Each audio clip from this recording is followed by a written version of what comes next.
جب لوگ پلٹ کے آ جاتے ہیں تو 2 فرشتے آتے ہیں، منکر نکیر ان کے نام ہیں، اور وہ اس کو بٹھا دیتے ہیں اور بٹھا کر کے اس سے 3 سوال پوچھتے ہیں۔ پہلا سوال یہ ہوتا ہے من ربک، تیرا رب کون ہے؟ اب کوئی مانے یا نہ مانے، رب تو سب کا اللہ ہی ہے۔ اگر کوئی انکار بھی کرے تو اس کے باوجود اس کا رب کون ہے؟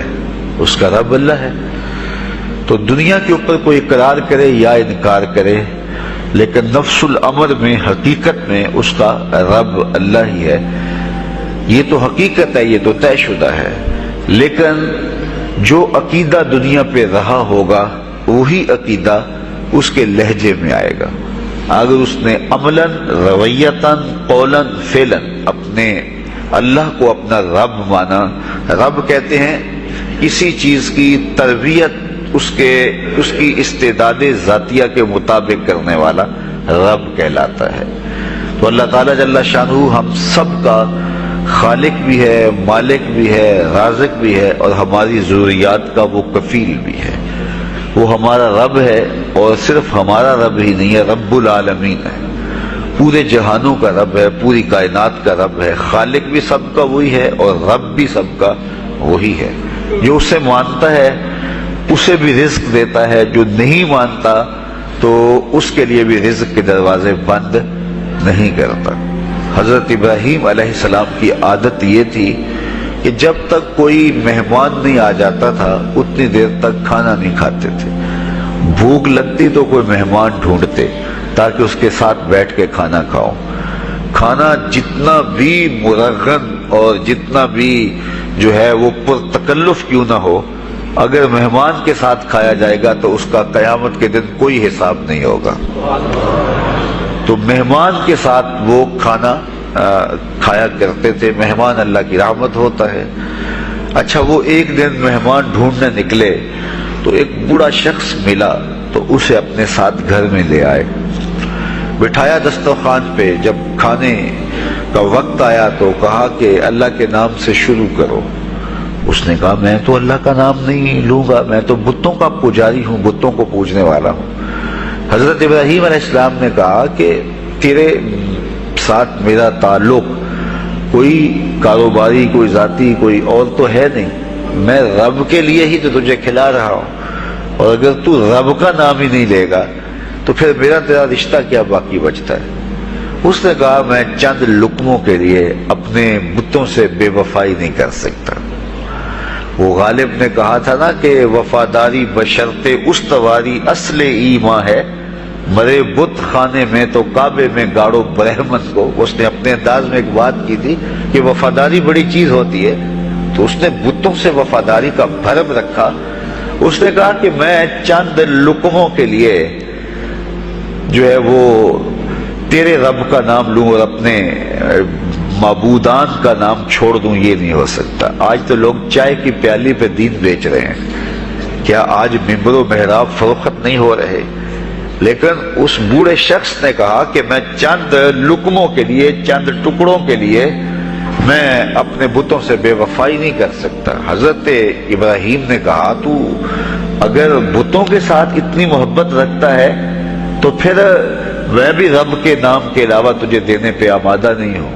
وہ دسترخوان سے اٹھ کے چلا گیا۔ وہ چلا گیا تو جبریل امین حاضر خدمت ہوئے، رب کا سلام دیا۔ اے ابراہیم، رب سلام دیتا ہے اور فرماتا ہے تو نے آج میرا ایک بندہ ناراض کر دیا۔ یا اللہ، وہ تیرا بندہ تھا، اس کو تو تیرا نام لینا بھی گوارا نہیں تھا۔ کہا ابراہیم اس کی عمر کتنی ہوگی؟ یا اللہ 80 سال کے قریب ہوگی۔ کہا اتنا عرصہ ہو گیا میں اس کو رزق دے رہا ہوں، تو ایک دن نہیں کھلا سکا؟ اب ابراہیم علیہ السلام اس کو ڈھونڈنے نکلے ہیں۔ وہ کسی پہاڑ پہ چڑھ رہا تھا، دور سے آواز دی او میاں آ جاؤ، کھانا ٹھنڈا ہو رہا ہے۔ اس نے کہا تم تو بڑے سخت تھے، لہجے میں، رویے میں تبدیلی کیسے آ گئی؟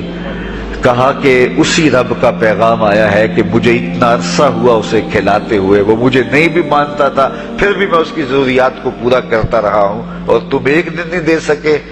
تو آؤ کھانا ٹھنڈا ہو رہا ہے۔ کہا تے رب کا نام نہیں لوں گا، کہا نہ لینا۔ کہا اتنی تبدیلی، کہا اسی رب کا سندیش آیا ہے، اسی رب کا پیغام آیا ہے۔ کہا پھر کھانا بعد میں کھاؤں گا، پہلے اپنے رب کا مجھے غلام بنا لے۔ تو کوئی مانے اس کو بھی دیتا ہے، کوئی نہ مانے اس کو بھی دیتا ہے، بلکہ دنیا کے اوپر کافروں کو زیادہ دیتا ہے۔ ایک روایت میں آتا ہے کہ اگر اہل ایمان کی دلجوئی کا لحاظ نہ ہو تو کافروں کے گھروں کی سیڑھیاں سونے اور چاندی کی ہوں، لیکن یہ کہیں گے ہمیں تو مار ہی دیا ہے۔ اور اقبال نے کہا تھا نا کہ کافر کو دیے حور و قصور اور مومن کے لیے فقط وعدہ حور۔ تو اس لیے ان کی دلجوئی ہے، ورنہ کافروں کو اتنا دور، چونکہ ان کا حصہ آخرت میں نہیں ہے، ان کا حصہ صرف دنیا ہے۔ دنیا پہ عیش کریں، دنیا پہ عیش و عشرت کی زندگی گزارے، دنیا ہی دنیا، آخرت میں ان کا کوئی حصہ نہیں۔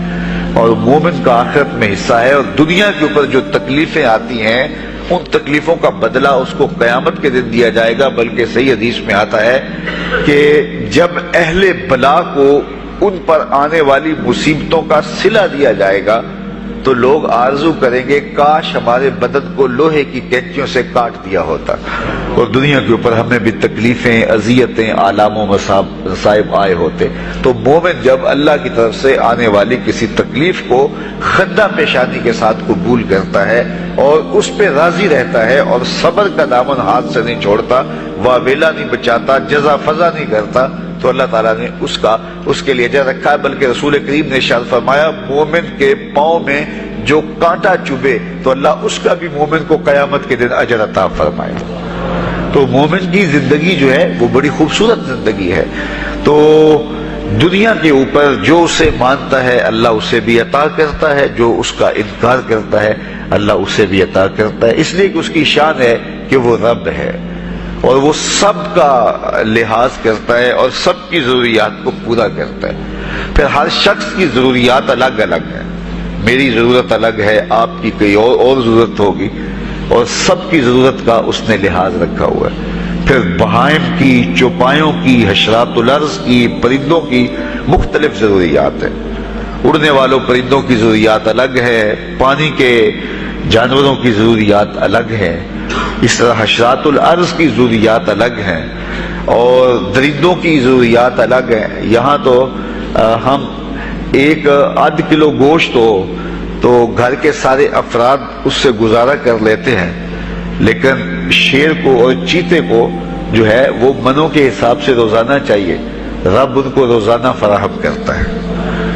یہ پنساری کے پاس جائیں، اگر آپ کو ڈاکٹر یا حکیم لکھ دے کہ یہ آپ کو خالص سچے موتی چاہیے، اس کی کوئی چیز آپ کو بنا کے دیں گے تو آپ ہزاروں لاکھوں روپے خرچ کرتے ہیں، پھر بھی بعض کا اعتماد نہیں ہوتا کہ یہ بالکل 1 نمبر ہے یا 2 نمبر۔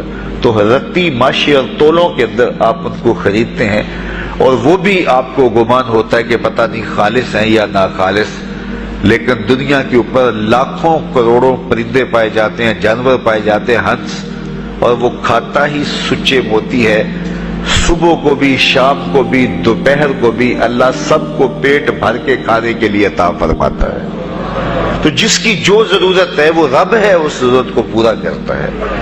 تو ہم اگر اللہ تعالیٰ کو رب مان لیں حقیقی معنوں کے اندر تو ہماری زندگی کی پریشانیاں، ہماری زندگی کے دکھ مٹ جاتے ہیں۔ مصیبتیں اس وقت آتی ہیں اور اس وقت پریشانی لگی رہتی ہے، دھڑکا لگا رہتا ہے کہ جب انسان جو ہے وہ سمجھتا ہے کہ میں ہی جو ہے وہ کچھ کرنے والا ہوں۔ وَمَا مِن دَابَّةٍ فِي الْأَرْضِ إِلَّا عَلَى اللَّهِ رِزْقُهَا، زمین پر چلنے والی، ریگنے والی کوئی چیز نہیں جس کا رزق اللہ کے ذمہ کرم پہ نہ ہو۔ تو جب انسان اس عقیدے کو اپنی روح میں، اپنے باطن میں اتار لیتا ہے تو پھر اس کی زندگی سوکھی ہو جاتی ہے کہ وہ میرا خالق بھی ہے اور وہ میرا رب بھی ہے۔ اور یہ یقین انسان کی زندگی کے اندر اعتماد، روشنیاں اور توکل بھر دیتا ہے۔ بلکہ ایک حدیث میں آیا کہ جس طرح توکل کرنے کا حق ہے اگر وہ تم ادا کرو تو اللہ تمہیں ایسے رزق عطا فرمائے جس طرح پرندوں کو عطا فرماتا ہے۔ وہ جب صبح نکلتے ہیں تو ان کے پیٹ خالی ہوتے ہیں اور انہیں پتہ نہیں ہوتا کہ کہاں سے رزق مل رہا ہے، اور جب وہ شام کو آتے ہیں تو ان کا پیٹ بھرا ہوا ہوتا ہے۔ بند توکل، پنچھی اڑ دے، خرچ نہ پلے زیرا ہو، سلطان باہو فرماتے ہیں کہ انہیں کوئی نہیں پتا ہوتا کہ فلاں جگہ پہ جانا ہے، لیکن کبھی ایسا نہیں ہوا کہ وہ بھوک سے مر گئے ہوں اور انہیں کچھ ملا نہ ہو، تو وہ خالی پیٹ کبھی نہیں آتے، وہ اللہ تعالیٰ ان کو رزق نصیب فرماتا ہے، وہ سب کا رب ہے۔ تو اگر ہم اپنے رویے سے، اپنے عمل سے، اپنے عقیدے سے واقعی اللہ کو رب مانتے ہیں، تو پھر قبر میں جب سوال ہوگا من ربو کا، تیرا رب کون ہے، تو پھر کبھی بھی جواب دیتے جھجک محسوس نہیں ہوگی۔ بندہ عرض کرے گا رب اللہ، میرا رب اللہ ہے اور میں اسی کو اپنا رب مانتا ہوں، میری ضروریات کی کفالت بھی اسی کے ذمہ کرم پہ، اور میرا تیقن، میرا یقین کہ وہ میرا رب ہے۔ یہ پہلا سوال ہوگا۔ دوسرا سوال قبر میں ہوگا، اور وہ یہ ہوگا کہ ما دینوں کا، تیرا دین کون سا ہے؟ مختلف ادیان دنیا کے اوپر موجود ہیں، لیکن اسلام کے بعد اب کسی اور دین کو قبول نہیں کیا جائے گا۔ ارشاد فرمایا کہ اللہ تعالیٰ اسلام کے علاوہ کسی اور دین کو قبول نہیں کرے گا۔ تو یہ اگر میں اپنے عمل سے، اپنے رویے سے، اپنے طرز زندگی سے، اپنے انداز معاشرت سے اسلام کو اپنے اوپر غالب کر لیا، تو پھر قبر میں جواب دیتے ہوئے کوئی جھجک محسوس نہیں ہوگی۔ بندہ عرض کرے گا کہ دینی الاسلام، میرا دین اسلام ہے، میرا طرز زندگی، میرا انداز معاشرت، میرا سبھی کچھ اسلام کی مطابقت میں تھا، اور میں اسی کو اپنا دین مانتا ہوں، صرف زبان سے نہیں، اپنے رویے سے بھی، اپنے طرز زندگی سے بھی، اپنے انداز معاشرت سے بھی۔ تو یہ جو ہم اسلام کے دائرے میں داخل ہوتے ہیں اور ہم اپنے دین کو اسلام قرار دیتے ہیں، تو دین انسان کی زندگی کے تمام شعبوں پر حاوی ہوتا ہے، اور اس کا طرز زندگی، اس کا انداز معاشرت اس کی مطابقت میں ہونا چاہیے۔ تو قبر میں یہ سوال پوچھا جائے گا کہ تیرا دین کیا ہے، باوجود کہ اللہ تعالیٰ جل شانہ کو پتہ ہے کہ اس کا دین کیا تھا، اللہ کو پتہ ہے کہ یہ کس کو رب مانتا تھا، لیکن قبر میں یہ سارا سلسلہ ہوگا، اور صحیح احادیث کے اندر ان سوالوں کا تذکر آیا ہے۔ یہ سوال پوچھے جائیں گے کہ تیرا دین کیا ہے۔ اب اس نے اگر اپنا طرز زندگی، اپنا انداز معاشرت اسلام کی مطابقت میں رکھا ہوگا، اور دین کو اس نے دین سمجھا ہوگا، اسلام کو ہی اپنا دین، عملاً، رویتاً، ہر خوشی غمی کے موقع پہ اس نے اسلام کو ہی ترجیح دی ہوگی، تو پھر اس کو کوئی جھجک نہیں ہوگی جواب دیتے ہوئے کہ میرا دین اسلام ہے، میرے شب و روز، میری زندگی کے نشیب و فراز، میری زندگی کی کا گوشہ جو ہے وہ اسلام کی مطابقت میں گزرتا تھا۔ تو پھر وہ سیدھا سیدھا جواب دے گا دینی الاسلام۔ اس لیے ہمیں اس سوال کی تیاری بھی کرنی چاہیے کہ ہماری نجی زندگی ہو یا ہماری اجتماعی زندگی ہو، ہماری گھریلو زندگی ہو یا ہماری معاشرتی زندگی ہو، ہماری ذاتی زندگی ہو یا ہماری سیاسی زندگی ہو، ہماری جس طرح کی بھی زندگی کے جو بھی شعبہ جات ہے، سب میں ہم دین کو غالب کریں۔ ہم صرف مسلح کے مسلمان نہ بنیں کہ 5 نمازیں پڑھ لیں اور ہم کہتے ہیں مسلمان ہیں، روزے رکھ لیے، تراویح پڑھ لی، اور ہم نے جو ہے وہ زکوٰۃ دے دی اور حج کر لیا، تو اس سے ہم مطمئن ہو گئے کہ ہم مسلمان ہیں۔ اسلام ایک مکمل اور اکمل اور کامل ضابطہ حیات ہے، اپنے ماننے والوں کو زندگی گزارنے کا پورا اسلوب اور مکمل کامل رہنمائی دیتا ہے۔ ہم نے ہمسایوں کے ساتھ سلوک کیسے کرنا ہے، یہ ہمیں اسلام بتاتا ہے۔ ہم نے بیوی کے ساتھ سلوک کیا کرنا ہے، یہ ہمیں اسلام بتاتا ہے۔ اولاد کی تربیت کیسے کرنی ہے، اسلام کی واضح تعلیمات ہے۔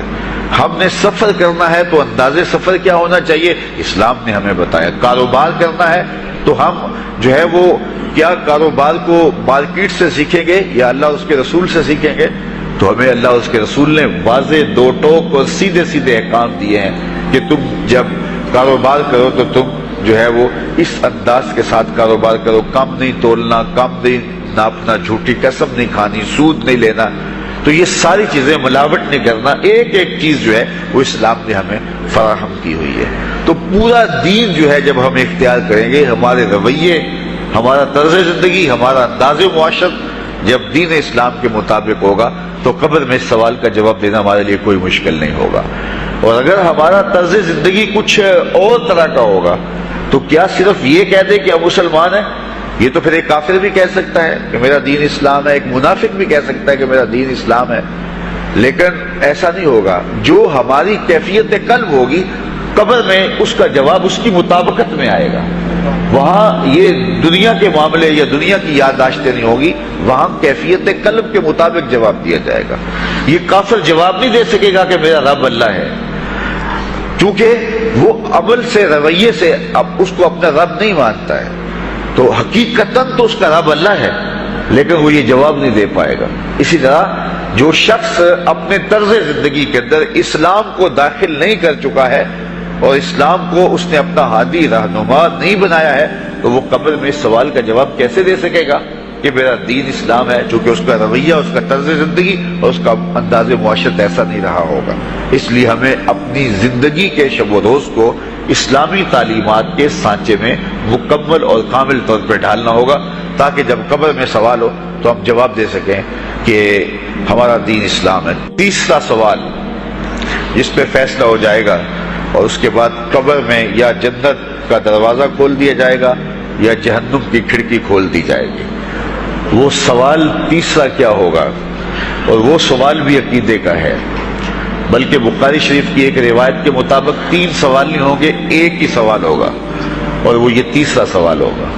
فرشتے پھر پوچھیں گے حضور علیہ الصلوۃ والسلام کے روضہ دور سے اور قبر کے درمیان سے پردے ہٹا دیے جائیں گے، اور رسول کریم صلی اللہ علیہ وسلم سامنے ہوں گے، اور فرشتہ حضور کی طرف اشارہ کر کے کہے گا ما کنت تقول فی ھذا الرجل، ان کے بارے میں زندگی میں کیا کہا کرتا تھا. یہاں یہ نہیں ہے کہ تو نے کیا کہا تھا یا اب کیا کہتا ہے. جب مضارع کے اوپر کانا یا جو ہے وہ کانا کے مشتقات داخل ہوں تو پھر وہ ماضی استمراری کا جو ہے وہ معنی دیتا ہے. تو ما کنت تقول کا معنی یہ ہے کہ تو کیا کہا کرتا تھا، تیرا لہجہ کیا تھا، تیری زبان کیا تھی، ان کے بارے میں تیری رائے کیا تھی، تو کیا بولا کرتا تھا، کیا کہا کرتا تھا. تو یہ حضور علیہ الصلوۃ والسلام سامنے ہوں گے اور یہ سوال پوچھا جائے گا. اب ابو جہل سے پوچھا جائے گا ما کنت تقول فی ھذا الرجل، تو وہ کہے گا ہے ہاتھ لا ادری، ہائے افسوس میں نہیں جانتا یہ ہیں کون. ابو لہب سے پوچھا جائے گا، وہ کہے گا ہے ہاتھ لا ادری، ہائے افسوس میں نہیں جانتا یہ کون ہے. اچھا جانتا نہیں تو پتھر کس کو مارتا تھا، جانتا نہیں تو گڑھے کس کی راہوں میں کھدواتا تھا، جانتا نہیں تو اوجریاں کس کے اوپر ڈلوایا کرتا تھا.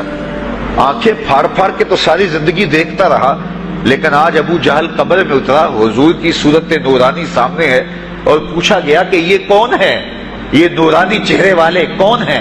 تو ابو جہل کہتا ہائے افسوس میں نہیں جانتا یہ کون ہے. اچھا جانتا نہیں تو پھر پتھر کس کو مارتا تھا.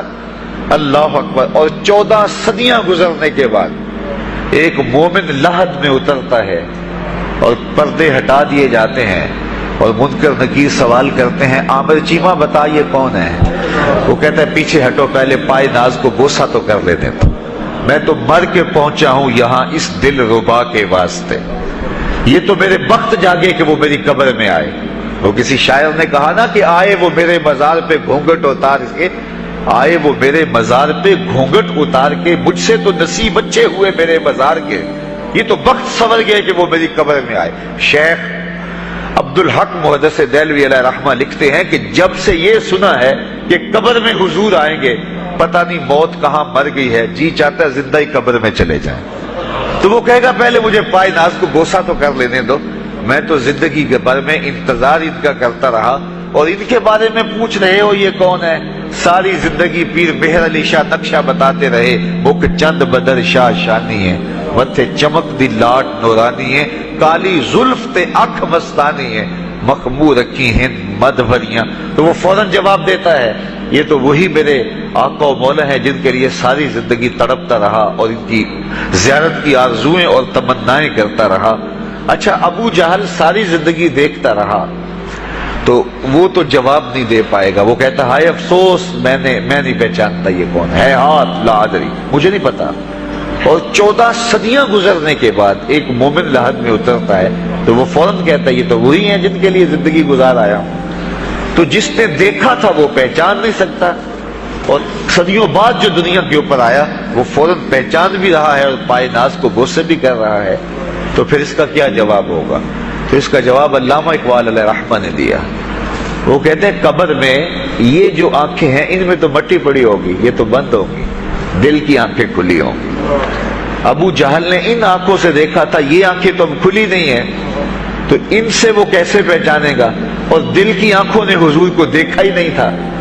اور یہ صدیوں گزرنے کے بعد جو مومن لحد میں اترتا ہے اس کی گو ان آنکھوں نے نہیں دیکھا تھا، لیکن در دل مسلم مقام مصطفیٰ است، مومن کے دل کے ڈیرے کے اندر مومن کے دل میں حضور ہی بستے ہیں، اس لیے اس کی آنکھوں نے، دل کی آنکھوں نے حضور کو دیکھا اور پہچان لیا، اس لیے کہ دل کی آنکھوں نے حضور پہلے بھی دیکھے ہوئے تھے اور دل آرزو میں مچلتا رہا، اس لیے دل کو پہچاننے میں دیر نہیں لگی۔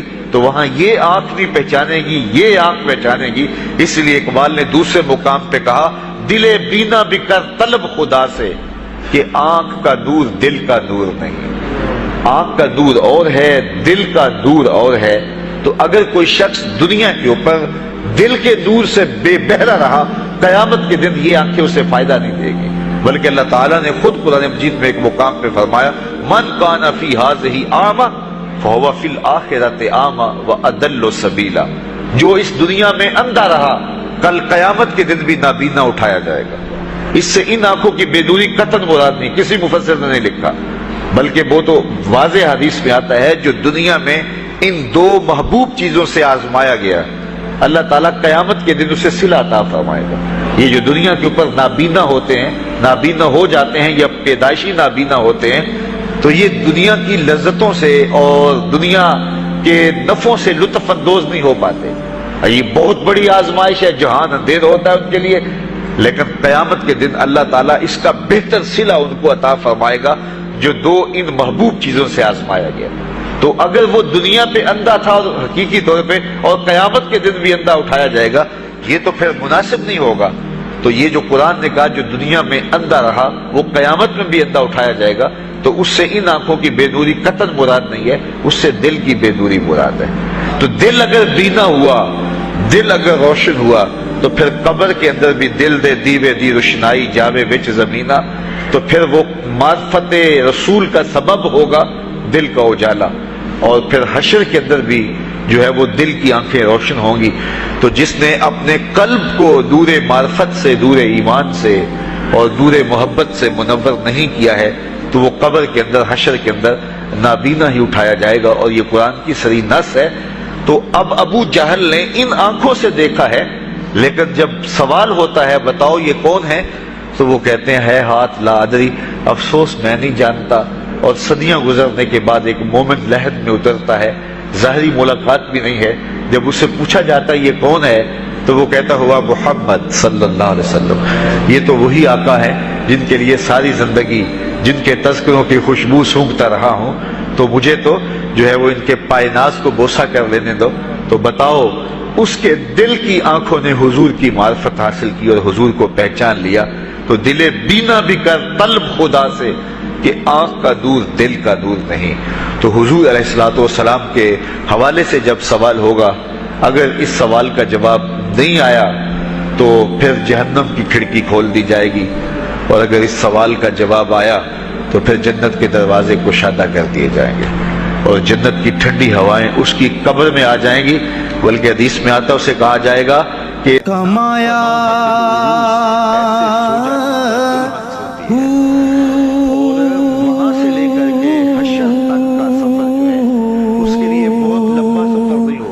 نام بھج مسیح وڑیا نا تسبا، لیکن جو مومن ہوگا اس کے لیے حشر کا اتنا بڑا دن ایسے ہوگا جتنا عصر کا وقت ہوتا ہے، تو اتنے تھوڑے وقت میں اس کے لیے گزر جائے گا۔ تو یہ 3 سوال قبر میں پوچھے جانے ہیں، ہر شخص سے پوچھے جانے ہیں، مومن سے بھی پوچھے جانے ہیں اور کافر سے بھی اور منافق سے بھی۔ میں آپ سے مخاطب ہوں، اللہ کو بوڑھے کی توبہ بھی پسند ہے، اللہ کو ہر ایک شخص کی توبہ پسند ہے، لیکن یہ بات ذہن میں رکھو کہ میرے اللہ کو جوان کی توبہ بہت زیادہ پسند ہے۔ میرے اور آپ کے آقا مولا نے فرمایا انا حبیب اللہ، میں اللہ کا حبیب ہوں۔ کتنا بڑا اعزاز ہے جو میرے حضور کا ہے، لیکن ایک دوسرے مقام پہ ارشاد فرمایا الشاب التائب حبیب اللہ، سن لو جو جوان جوانی میں توبہ کرے وہ بھی اللہ کا حبیب ہے۔ کتنا بڑا اعزاز ہے۔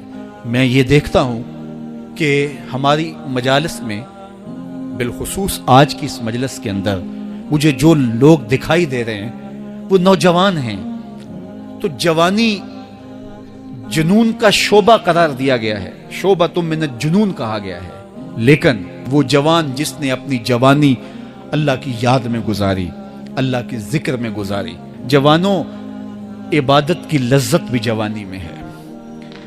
اگرچہ جوانی مستانی ہوتی ہے، ذرا اس مستانی جوانی کو تہجد کے مصلے پہ لا کے دیکھو، کیا مستی چڑھتی ہے سجدوں کے اندر، کیا لطف ہے قیام کے اندر، کیا سکون ہے رکوع کے اندر۔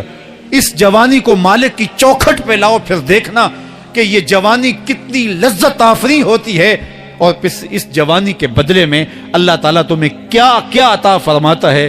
وَرَجُلٌ قَلْبُهُ مُعَلَّقٌ بِالْمَسَاجِدِ، وہ آدمی جس کا دل مسجد کے ساتھ وابستہ ہوتا ہے، اللہ کے گھر کی تعمیر، اللہ کے گھر کی تزئین، اللہ کے گھر کی صفائی ستھرائی، اللہ کے گھر کی آباد کاری، اللہ کے گھر کی حاضری، یہ اس کی زندگی کا مشغلہ ہے۔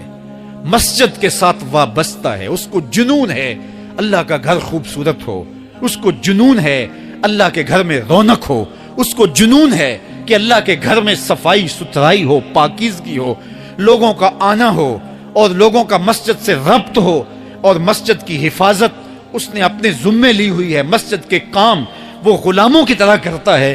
سنو سنو، میرے حضور نے فرمایا قیامت کے دن اللہ اسے اپنے عرش کا ٹھنڈا سایہ عطا فرمائے گا۔ فرمایا کچھ لوگ مسجدوں کی میخیں ہوتی ہیں، جس طرح لکڑی میں کیل ٹھک جاتا ہے، وہ بھی مسجد میں یوں ٹھک جاتے ہیں، جب بھی تلاش کرو مسجد میں ملیں گے۔ فرمایا جب وہ بیمار پڑ جاتے ہیں، اللہ کے فرشتے ان کے گھر میں حال پوچھنے جاتے ہیں۔ یارو، جوانی کے ایام میں مسجدوں کے ساتھ اپنے آپ کو وابستہ کرو، مسجدوں کی صفائی بھی اپنے معمولات میں شامل کرو۔ جس طرح آپ اپنے معمولات بتاتے ہیں کہ ویکینڈ پہ میں یہ کرتا ہوں، روزانہ کی میری جو ہے وہ ترتیب یہ ہے، مہینے کے بعد ایک مرتبہ یہ تفصیلی کام کرتا ہوں، اپنی زندگی میں مہینے بعد، 8 دن بعد، یا جب آپ کو فرصت ہو، مسجد کی صفائی کا اپنے اوپر ذمہ لو۔ کسی بھی مسجد میں چلے جاؤ، اس کو صاف کرو۔ جب تم اللہ کے گھر کو دھو گے، اللہ تمہارے دل کو دھو دے گا، تمہارے دل کو اللہ پاک کر دے گا۔ تو یہ مسجدیں کعبۃ اللہ کی بیٹیاں ہیں۔ اللہ تعالیٰ نے مسجدوں کے ذریعے زینت دی ہے زمین کو، جس طرح آسمان ستاروں سے سجا ہوا ہے، زمینیں مسجدوں سے سجی ہوئی ہیں۔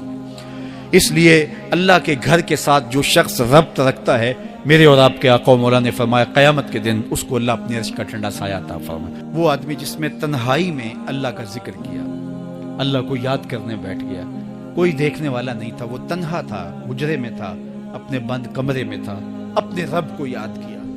اللہ کی یاد کرتے کرتے اس کی آنکھوں سے آنسو ٹپکنے لگے، اس کی آنکھیں آنسوؤں کا خراج دینے لگی۔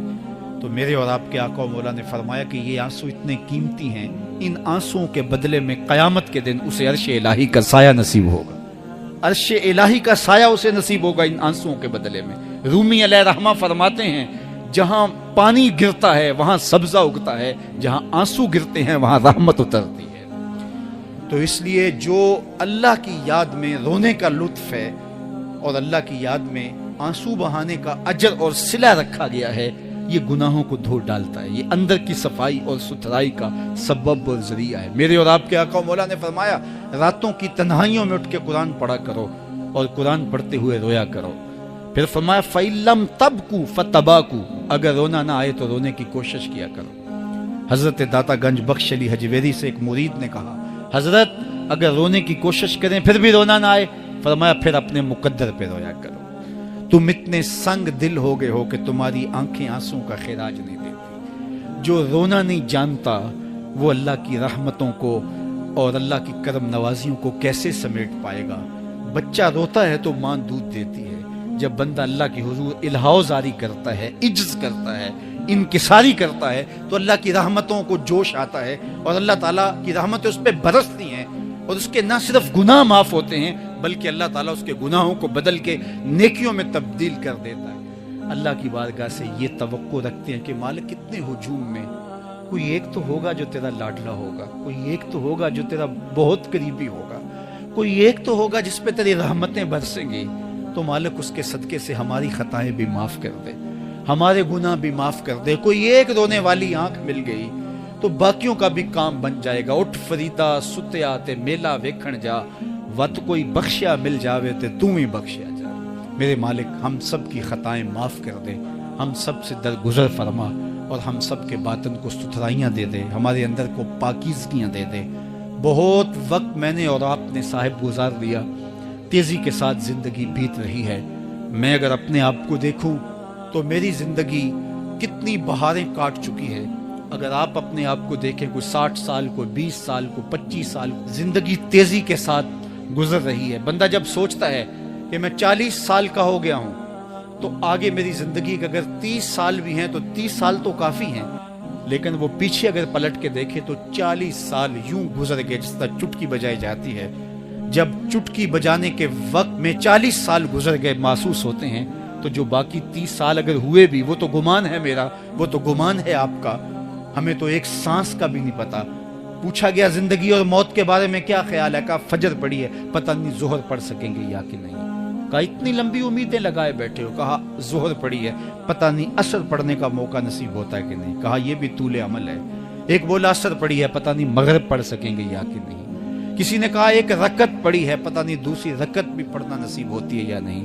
کہا یہ سب تمہارے منہ کی باتیں ہیں، میں تو کہتا ہوں ایک طرف سلام پھیرا ہے، پتہ نہیں دوسری طرف سلام بھی پھیر سکیں گے یا کہ نہیں۔ کیا موت اتنی قریب نہیں ہے؟ ہم نے اپنی آنکھوں کے سامنے لوگوں کو جدا ہوتے یوں نہیں دیکھا ہے؟ ہم کہتے ہیں اس کی خبر سنا رہے ہو موت کی، یہ تو میں نے ابھی سبزی والی دکان پہ دیکھا تھا، لیکن جب موت آتی ہے تو ایک لمحے کا تقدم اور تاخر نہیں ہوتا۔ تو صاحب آئیے اپنی زندگی کو اللہ اور اس کے رسول کی راہوں پہ ڈالیں۔ آج وقت ہے، آج موقع ہے، آج توبہ کا دروازہ کھلا ہے، کل سب کچھ نہیں ہوگا۔ آج اس کی رحمتیں آواز دے رہی ہیں، آج وقت ہے، وقت پر کافی ہے ایک قطرہ بھی آب خوش ہنگام کا، جل گیا جب کھیت برسا می تو پھر کس کام۔